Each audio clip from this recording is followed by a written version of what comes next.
Good evening, everyone, and thank you for joining me on this Wednesday evening. And I hope all of you are having a good week so far. And as you can see, I'm in my usual location here at the Atrium of Lambeau. And right now, my driving duties tonight is just going to pick up Abby from her summer softball practice. But that's just a minor detail. You really didn't need to know that. And so I just wanted to greet all of you. And first of all, thank you for the array of comments and texts and emails and just all the contacts and words of support given my video from last week where I shared about my resignation from Peace Lutheran, and then that great story that I thought it was great, and many of you thought it was great too. The great story I had in my dialogue and my connection with Christian Watson here, and how he met Katie and Ben, and all the dynamics of faith, and in essence, all God all the time, all God all the time. So if you missed that video, please go back, check it out on my Facebook page from last week. And again, thank you to all who reached out to me with words of support and holding me and my family in your prayers in a difficult time, but also now that we're moving forward into a transition period as well. And I just, some of your comments were just so heartfelt and sincere, and some were pretty funny too. So thank you for giving me and my family some laughter on top of everything. And of course, we have family and relatives in the Eau Claire area and the Twin Cities and St. Paul. And of course, friends, pretty much from New York to California. So thank you to everyone for watching the video and having an interest in a significant point in my ministry and for my family, but also reminding us of how we are all connected and how this mode of technology is a blessing. And in response to some of those comments, I decided, yeah, I'm going to continue these videos. And thank you for appreciating these videos. And to those who said, Jim, please consider these videos. So thank you for that. And I don't know if the content's really worthwhile, if you're taking some element of material to help you and to nurture your faith in God, as we believe in Father, Son, and Holy Spirit. And that's the premise, and that's my main focus, is just to join you via this element of technology, just to join together across the miles, just to spend time here on this Wednesday night to focus on an element of faith and to take a break from the daily routine of life, and especially away from the usual notion of obviously worship on Sunday morning, but to take a break here in the middle portion of the week, just to focus on the element of faith and focus again on God and the blessings God has given us. And I am so grateful for all of you sending me comments, but also when I do see you in person, that thank me for these videos. So I do hold all of you in my prayers, and I hope that these videos help you and also help you nurture your faith, but also know that many are believers and join you in nurturing faith as well. So back to the dynamic of videos. I'm going to be offering these videos again, not on Wednesdays, but I'm going to go back to my usual routine on Tuesday nights. It's 6:30. I've been doing these videos. I had these videos for over the past year and a half now. So, you know, I'm a Lutheran. Why break and change anything so drastically? So we'll be having these videos on Tuesday nights at 6:30, and I do hope you can join me next week for Tuesday night at 6:30. And the dynamic is for tonight, I just want to focus on an element of our faith that all of you reminded me of in this past week from my video from last week.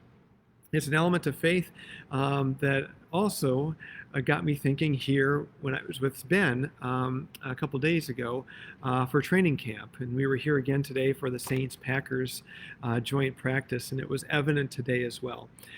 Because when you get to training camp here, the ushers kind of have a routine if you're sitting in the bleacher section. And the question, the routine is before the Packers come out onto the field, the ushers all get in the aisle and they ask everyone within earshot, where are you from? It seems like such a basic question. Where are you from? And it's kind of fun because some people say, well, you know, I'm from Hobart. So people shout out Hobart, which is just on the western side of Green Bay. And other people, Swamico and Pulaski, De Pere. But today, I mean, it's so interesting. There are people from, like I said in my video last week, people from St. Louis here. But around us today, there are people from around the country. Nashville was prominent today, Louisville, and there was also a family from Florida here as well for practice. So it's interesting when they ask the question, "Where are you from?" and people hear the responses, and then all of a sudden people are like, "Wow, you're here from where?" I mean, I just drove 10 minutes from my house to see this, and now you flew in and this part of your vacation. And then it allowed people to connect. And it's so interesting when you think about sports, especially with the Packers and everything. And yes, my focus is Packers because that's where I am. If you're a Viking fan, I still love you. My dad's a Viking fan, and I have many friends that are Viking fans, and it's all those details, regardless of your sports teams. But all of us can relate how sports have a way of bringing people together. Yes, it can divide people when there's frustrations and animosity at the family Christmas, Thanksgiving table or Christmas dinner when they're berating each other on being a Packer fan or Viking fan. But regardless of all that friendly banter, is a dynamic of how sports can bring people together. So here we are at training camp, and perhaps you've experienced this as well, when people get together and they're just dressed in a unique way and they're cheering for one team and they're high-fiving each other when there's success. And it kind of brings people together. And that's what happens here. Where are you from? And it brings people together. And it reminded me of what I missed, of what you showed me last week with the number of views, but also the comments. And that all of us are together. All of us as Christians, the key dynamic, the central aspect of who we are is, yes, we believe in Jesus Christ, Son of God, in whom we have redemption and salvation. But the other detail is the key dynamic of how Christ brought people together. In all he said to the disciples, it seems kind of basic and trite and pithy. Follow me. Matthew, one of his first disciple, Matthew was an outcast. He was a tax collector. Nobody wanted to be near Matthew. Matthew was collecting taxes for Rome. And in that time, Jesus has Nathaniel and Peter, and they're standing there, and they're on the shoreline, on the dock, and they see Matthew in the distance as a tax collector, and no one wants to go talk to Matthew. And all of a sudden, Jesus stops right there, got out of the boat, walking, and they see Matthew on his booth collecting taxes. And he says these words, "Follow me." And all of a sudden, Peter's in the background thinking, seriously, Jesus, you want him? Nobody likes Matthew. He works for Rome. He's not in our corner. He doesn't support us. He doesn't care for us. And Jesus broke all that dynamic, all that division, and just reached out to Matthew and just said, "Matthew, I see you. Follow me." All of a sudden, Matthew, the tax collector, asked him some questions. He said, "Where are we going? What's my travel? How much is it going to cost me? Who's going to be with me? What hotels are we going to stay in? Is it going to be safe?" No. Matthew didn't ask any of those questions. He just got up and followed. And in that moment, the tax collector, who was shunned by everybody, was welcomed by Jesus into a community. And I'm sure Peter had his arms crossed, and Nathaniel was standing over there looking down, playing in the dirt with his feet, not wanting to make eye contact with Matthew. But the central figure was Jesus.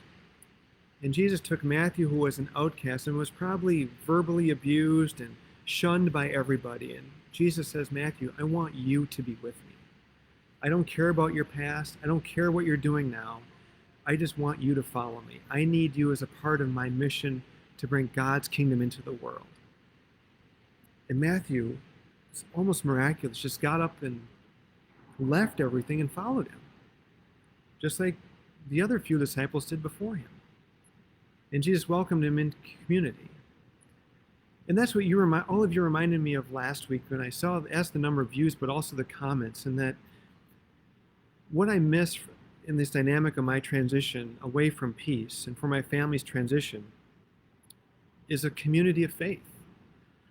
We left a church, and it's a church where my family and Michelle teaching Sunday school every week and our kids being in present. And what I miss is that community of faith every Sunday, which is a part of who I am over 18 years of ministry. And you watching this, you may be a part of a community of faith. It could be a church where you've grown up in. It could be a church where you kind of got acclimated to the church again when you started having kids. Or perhaps you watching this, you're not connected with a community of faith or a church, as we would say. And that's okay. But perhaps you're on a journey of getting back into your faith. Perhaps something happened in your past, or something happened in a church where you stepped away from being a part of a church. And regardless of where you are in your life of faith, what I want to remind everyone tonight, regardless of where you are in your life of faith, is that please don't underestimate the power of a community of faith. And it's different from a softball league or a dance group where your child is in there, or it's different when your kids have moved all and gone and you're in the empty nest years and you're traveling and you're doing everything. And we could say, yeah, COVID had all these dynamics where we stepped away because we're all online, and I can understand that. But I think right now, what's important for all of us is that element of community, of being with others where we can witness faith evidence in how people gather together in prayer, gather together in worship and praise and confession and forgiveness, sharing in the Holy Sacrament of bread and wine. I want to share with you a brief story about how that was evident. And this is about Barbara and John Hickman. They were members at St. Mark Lutheran Church in Yorktown, Virginia. And they've been members in this church for 22 years. And what happened was they got a call one day in April 2002 that Linda, their daughter-in-law, had died. She committed suicide. And she's their son's wife and mother of the toddler. And so they called Pastor Gary Erdos, who was the pastor at the church, and told him about the circumstances. So Pastor Gary told them to wait at their home, and he went and he would escort them to their son's house. And he drove into the driveway. Mary was shaking, mumbling that, how am I going to get through all this? And he overheard John say to his neighbor, he said, God has brought us to our knees before. Now our faces are in the dirt. God brought us to our knees before, but now our faces are in the dirt. And Pastor Gary got there, he hugged them, drove them to the house. And Barb and John were worried about how their daughter-in-law's body would be handled. And they didn't want to go and see the tragedy that happened. So Gary went in and was with the coroner and the police and made sure she was all right. And Linda's body was removed from the house. And then John asked Pastor Gary, do you think she's in heaven? Pastor Gary said yes. And then John immediately said, good, because I don't want to go there if she isn't there. And then they planned her funeral. And on the day of Linda's funeral, it was standing room only, surrounded by family and friends and by members of their church, their community of faith. There were no questions asked. There was no gossip. It was just people gathered together in mutual support around the central hope of redemption and resurrection in the name of Jesus Christ in the darkest moments of grief, sorrow, and loss. And all of us have experienced grief, sorrow, and loss. But it's when people come together as community that we experience hope, joy, and a future. And all of you have given me that sense of hope, joy, and a future. And I pray that if you stepped away from a community of faith, that you go back to that community of faith. Now in this time of August, before school starts, to get back into a community of faith where you join others in a physical presence, to worship together, to be together, and to be with Christ together. And I pray that these videos, yes, it seems kind of counterintuitive. I'm asking everyone to get back into a community of faith, to be in a physical presence with others and have these online videos. But across the miles, I hope that this is an inspiring dynamic for you in this element of community here in the middle of the week. And I thank you for giving me a sense of hope, joy, and a direction towards the future. And as you go off living your faith this week, be reminded of Matthew, who Jesus looked at and said, follow me. And Matthew left what he had and followed Christ. And in so doing, he did not see it then, but he became a part of a community of 12 that went on to change the world. And like Matthew, you are a part of that community. I'm a part of that community. So let us join together and follow Christ to be a part of a community where redemption is present, joy is everywhere, and the comfort that we are in each other's corner for the sake of the gospel. Have a blessed week, everyone. Thank you for joining me this evening. And I'll see you, well, I won't see you physically, but I'll see you next week, Tuesday at 6:30 for another time together as we talk about faith in daily life. Blessings to all of you, and thank you. Take care.